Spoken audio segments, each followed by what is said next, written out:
So it's 9:30 at night.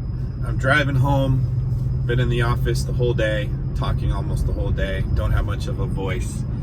And I spent a lot of time with my new assistant who is learning real estate and mortgages and investment and a lot. He's doing a really good job.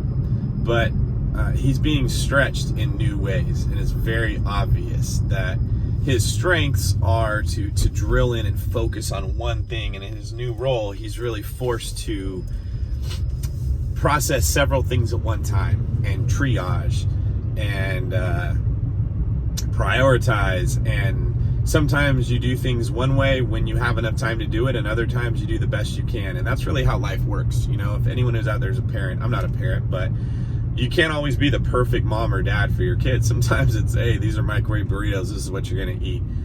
And I wanted to kind of encourage everybody that that's okay. There's nothing that says your kids need a gourmet meal every single night. There's nothing that says every job has to be done the exact same way every single time. In fact, oftentimes perfection's the enemy of progress.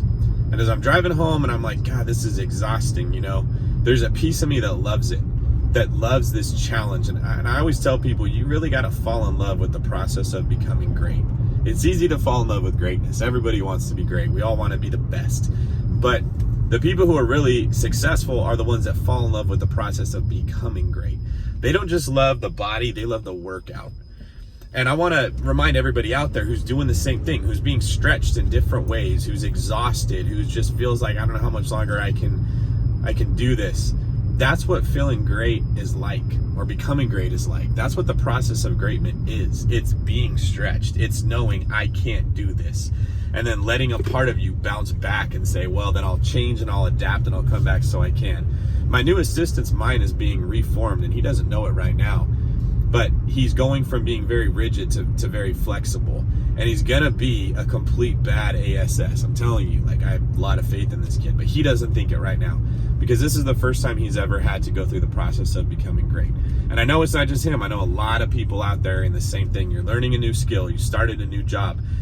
Your mind is used to having to think very quickly, and maybe you're in a position where you got to analyze things very deeply and you're frustrated. That's okay.